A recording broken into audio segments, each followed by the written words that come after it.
देखिए, जोशीमठ में जमीन धंसने और घरों की दीवारों में दरार से दहशत है। मुख्यमंत्री पुष्कर सिंह धामी ग्राउंड जीरो पर हैं, घर घर जाकर जायजा ले रहे हैं, स्थिति की समीक्षा कर रहे हैं, जहां रोते बिलखते लोगों को दिलासा भी दे रहे हैं। 600 से ज्यादा घरों की दीवार पर दरार है। इस वक्त 44 परिवार सुरक्षित जगह पर ले जाए गए हैं। सरकार एक्शन में। कल हाई लेवल की बैठक के बाद 3 लोगों की स्पेशल टीम भी बनी है, लेकिन अब तो खुद मुख्यमंत्री पुष्कर सिंह धामी पहुंच चुके हैं जोशीमठ समीक्षा करने, जायजा लेने। 5 तस्वीरों को आपके सामने रख रहे हैं। ग्राउंड जीरो पर जहां सीएम हैं, खुद उतरे हुए हैं, घर घर पहुंचकर देख रहे हैं हाल। कहीं जमीन फट गई, कहीं दीवारें दरक गई और रोते बिलखते लोग हैं, उनको ढांढस बंधाते हुए मुख्यमंत्री, दिलासा देते हुए धामी। ये अच्छी बात है कि सीएम खुद वहां पर गए हुए हैं। लोगों में भरोसा जगेगा कि सरकार उनके साथ खड़ी है, उनको अकेला नहीं छोड़ा जाएगा, उनके लिए हर संभव मदद दी जाएगी और केंद्र सरकार की भी नजर है। तो जोशीमठ में घर घर जाकर सीएम धामी मुलाकात कर रहे हैं। पीड़ित परिवारों के बीच उनकी उपस्थिति है, अधिकारी भी उनके साथ मौजूद हैं, समीक्षा कर रहे हैं, हालात जायजा ली जा रही है। और सबसे बड़ी बात यह है कि जो लोग वहां पर पलायन कर चुके हैं और जो लोग अभी मौजूद हैं, उनके बीच जब पहुंचते हैं मुख्यमंत्री, प्रदेश का मुखिया, तो निश्चित तौर पर यह अच्छी बात, एक अच्छी पहल लोगों में भरोसा जगाने के लिए, ताकि ये मैसेज जाए कि वो अकेले नहीं है, उनके साथ सरकार खड़ी है, उनको नहीं छोड़ा जाएगा अकेले।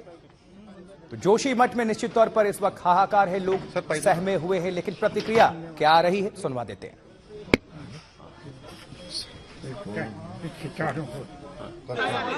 देखिए, जोशीमठ शहर हमारा बहुत ही पौराणिक शहर है और धार्मिक रूप से, आध्यात्मिक रूप से और मैं कहूँ कि सीमांत क्षेत्र के कारण भी एक बहुत बड़ा केंद्र है। और अभी चूंकि तात्कालिक स्थिति में ये आपदा आई है, तो इस आपदा में हमारा सबसे पहला काम तो यह है कि सभी को हम कैसे सुरक्षित कर पाए, जान माल की सुरक्षा हो। और जो नुकसान हुआ है, क्योंकि उसके लिए हमारे भूवैज्ञानिक बहुत सारी संस्थाओं के इस पर अपना अध्ययन कर रहे हैं और अध्ययन करने के बाद ही पता लगेगा कि आखिर किन कारणों से ये हो रहा है।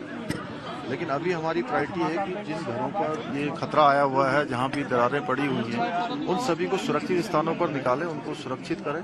हम तो जोशीमठ में किस तरह के हालात हैं, इसको जानने का वक्त है। सीधा आपको हम ग्राउंड जीरो लिए चलते हैं। हमारे सहयोगी राजीव डोंडियाल की मौजूदगी वहां पर है। राजीव, आपसे जानना चाहेंगे, अच्छी बात तो यह है कि उत्तराखंड के मुख्यमंत्री पुष्कर सिंह धामी खुद मैदान में उतरे हुए हैं, लोगों के बीच हैं, ढांढस बंधाया जा रहा है और सबसे बड़ी बात यह है कि लोगों को भरोसा दिया जा रहा है कि उनको अकेला नहीं छोड़ा जाएगा, क्योंकि सरकार उनके साथ है। राजीव, कितना नुकसान पहुंचा है और लोग क्या कह रहे हैं इस वक्त?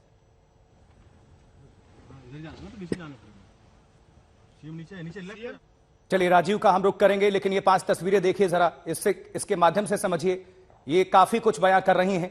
स्थिति का अंदाजा आप लगा सकते हैं इसी से। देखिए, जो बीच में आपको हम बड़ी तस्वीरें दिखा रहे हैं, जो लाल घेरे के अंदर है, ये सड़क है, किस तरह से बीच से ही फट गई है 2 हिस्सों में। लेकिन ग्राउंड जीरो पर मुख्यमंत्री पहुंच चुके हैं, अधिकारियों के साथ भी लगातार संपर्क में है और कल हाई लेवल की बैठक हुई, कमेटी भी बनाई गई और घर घर देखा हाल, दिलासा देते हुए धामी नजर आ रहे हैं।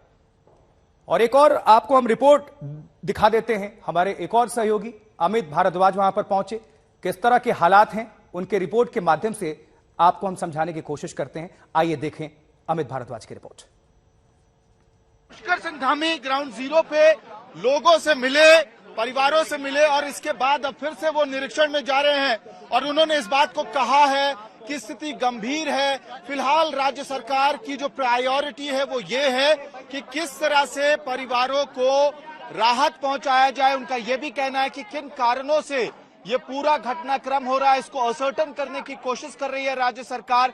और फिलहाल जो पूरी स्थिति है उस पर राज्य सरकार नजर बनाए हुए है। लेकिन मुख्यमंत्री का ये कहना है कि पहली प्रायोरिटी इस वक्त उत्तराखंड सरकार की ये है कि किसी तरह से परिवारों को राहत पहुंचाया जाए, क्योंकि ये सर्द मौसम है, ठंड का समय है, बर्फबारी होने का खतरा है। ऐसे में जो क्लाइमेटिक कंडीशंस हैं वो भी अनफेवरेबल हैं और यही वजह है कि राज्य सरकार की प्रायोरिटी है कि पहले फिलहाल जो है राहत का कार्य किया जाए। वीडियो सहयोगी अभिषेक के साथ मैं अमित भारद्वाज, जोशीमठ, आज तक। राजीव, आपसे समझना चाहेंगे, मुख्यमंत्री पुष्कर सिंह धामी वहां पर उतर चुके हैं, खुद हालात का जायजा ले रहे हैं, अधिकारियों के साथ बैठक कर रहे हैं, लोगों से मिल रहे हैं, बहुत अच्छी बात है, अच्छी पहल है कि भरोसा दिया जा रहा है राज्य सरकार की तरफ से कि आप सब अकेले नहीं हैं, सरकार आपके साथ खड़ी है। अब तक आपने क्या देखा, कितना नुकसान और साथ ही क्या कुछ एक्शन देखने को मिला है राज्य सरकार की तरफ से, बताएं। जेपी की तरफ ना जाए ना फिर।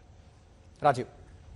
आशुतोष, नुकसान तो बहुत ज्यादा है और उस नुकसान का तो आकलन लगातार किया जा रहा है। बहरहाल पहले तो मैं इस वक्त मुख्यमंत्री नरसिंह मंदिर में पहुंचे हुए हैं, जो यहाँ की एक ऐतिहासिक धरोहर है, धार्मिक धरोहर है, और मुख्यमंत्री वहां पर, और कुछ देर बाद मुख्यमंत्री जेपी भी पहुंचने वाले हैं, जहां की आपने तस्वीरें देखी होंगी कि जमीन से कैसे वो फवारा फूट पड़ा है, जिसमें गाद और मलबा भरा हुआ है। मुख्यमंत्री कुछ देर वहां पर पहुंचने वाले, लगातार मुख्यमंत्री के काफिले को चेस कर रहे हैं, मुख्यमंत्री जेपी पहुंचने वाले।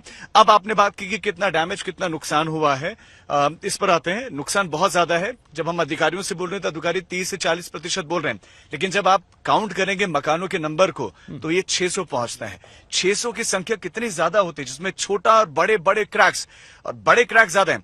इससे इतर हम आम आदमी की बात करें, लेकिन ये जोशीमठ है, यहां पर कैंप्स भी हैं, यहाँ पर हमारे जवान रहते हैं, यहाँ पर मिलिट्री कैंप्स हैं। अभी जिस जगह पर हम मौजूद हैं, जहां से हमारी गाड़ी गुजर रही है, ये गांधीनगर का इलाका है। ये पूरा का पूरा यहाँ पर आर्मी के कैंप्स बने हुए हैं, और ये भी अति संवेदनशील है। संवेदनशील नहीं, अति संवेदनशील है, क्योंकि यहाँ पर भी हम दरावरे क्रैक्स देख पा रहे हैं। छोटे बड़े क्रैक्स सड़कों पर आपको अब जोशीमठ में पूरी तरह अलग अलग जगहों पर दिखाई देंगे, आसानी से नजर आ जाएंगे।